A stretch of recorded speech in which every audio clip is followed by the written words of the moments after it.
ઘોડદોડ અને ભટાર રોડ વિસ્તારમાં ફૂટપાથ પર કેરી વેચતા નાના વેપારીઓ પર તંત્રએ તવાઈ બોલાવી છે।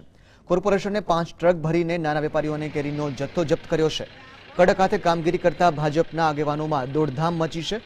તંત્રએ 2 ટ્રક ભરીને શાકભાજીનો જથ્થો પણ જપ્ત કર્યો છે। અઠવા ઝોનના અધિકારીઓ દ્વારા 10 ટન કેરી જપ્ત કરાઈ હતી। મનપાના અધિકારીઓએ માત્ર 2 ટન 2 કલાકની કામગીરીમાં આ મેગા ઓપરેશન પાર પાડ્યું હતું।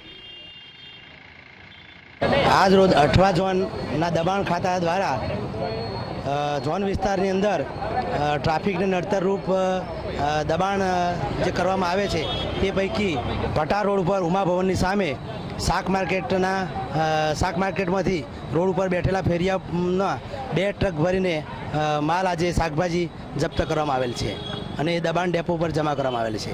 ત્યારબાદ આજ રોજ જમનાનગર બસ સ્ટેન્ડ પાસે